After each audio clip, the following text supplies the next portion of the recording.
નમસ્કાર, સમાચાર સાથે હું છું અક્ષય।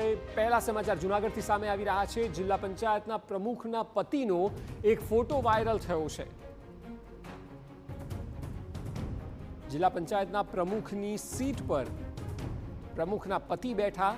પ્રમુખ લીના કાવાણીના પતિ વિપુલ કાવાણીનો ફોટો સામે આવ્યો। જિલ્લા પ્રમુખના બદલે તેમના પતિ વિપુલ વહીવટ કરતા નજરે પડ્યા। અરજદારોએ વિપુલ કાવાણીની રજૂઆત કરતા ફોટો વાયરલ થયો।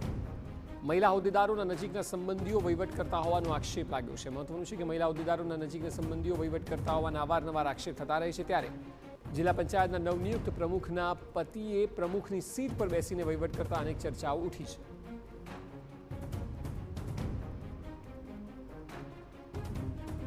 મહિલાઓ સત્તાનું સુકાન સંભાળે તે માટે જ તો મહિલા અનામત જેવા મહત્વના નિર્ણય લેવામાં આવે છે। ત્યારબાદ પણ સ્થિતિ એની એ છે કે પતિઓ દ્વારા અનેક જગ્યાએ વહીવટ થતો હોય તેવા સમાચાર સામે આવે છે। ત્યારે અહીં જૂનાગઢ જિલ્લા પંચાયતમાં પણ એ જ સ્થિતિ છે। પ્રમુખ મહિલા છે તો તેની જગ્યાએ પ્રમુખના પતિ વિપુલ કાવાણી એ પોતે વહીવટ કરતા હોય તેવો આક્ષેપ લાગ્યો છે। અને એ સિવાય તેઓ પ્રમુખના સીટ પર પણ બેઠા છે।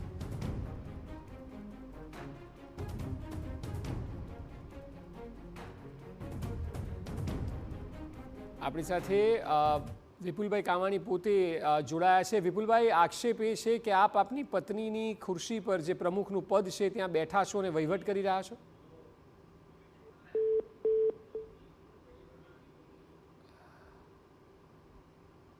કદાચ ફોન લાઈન કટ થઈ ગઈ છે, પરંતુ જિલ્લા પંચાયતના પ્રમુખ છે તેઓની જગ્યાએ તેમના પતિ વહીવટ કરતા હોય તેવો ફોટો વાયરલ થયો છે। જિલ્લા પંચાયતના પ્રમુખની સીટ પર તેઓ બેઠા છે।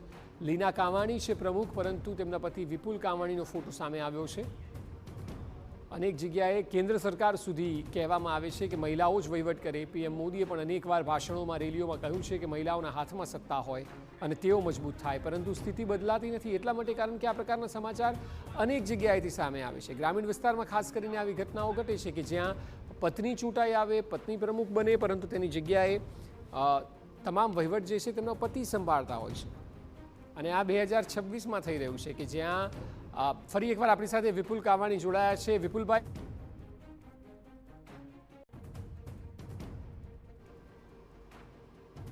તો ફરી એકવાર ફોન કટ થઈ ગયો। જે સ્થિતિ છે તેમાં લીના કાવાણીના પતિ વિપુલ કાવાણીનો ફોટો સામે આવ્યો છે અને તેઓ વહીવટ કરતા હોય તેવું દેખાઈ રહ્યું છે। તેમના પર આક્ષેપ એવા થઈ રહ્યા છે।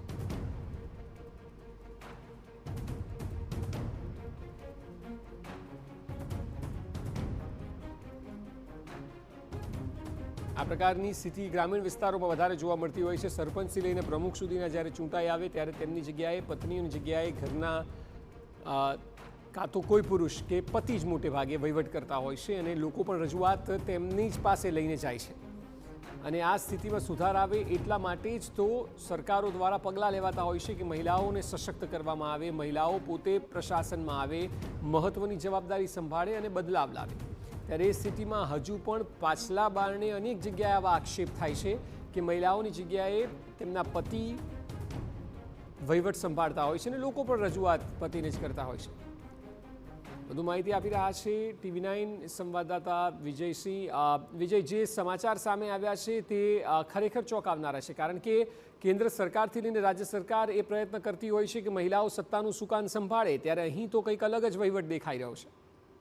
ચોક્કસથી જણાવી દો તો જે શ્રીમાન વડાપ્રધાન નરેન્દ્ર મોદી સાહેબનો જે અભિગમ છે કે જે મહિલા સશક્તિકરણની જો વાત કરવામાં આવે, મહિલાઓને જે વધુમાં વધુ સીટો ઉપર શાસન જે આપવામાં આવતું હોય છે, આવી જ ઘટના જે જૂનાગઢ જિલ્લા પંચાયતના મહિલા પ્રમુખ લીનાબેન કાવાણી કે જેઓ નવનિયુક્ત પ્રમુખ બન્યા છે, ત્યારે ગઈકાલે તે પ્રમુખની સીટ ઉપર જ્યારે બિરાજમાન તેમના પતિ થયા હતા જે વિપુલ કાવાણી, તે જે ફોટા છે તે સોશિયલ મીડિયામાં પણ વાયરલ થયા છે।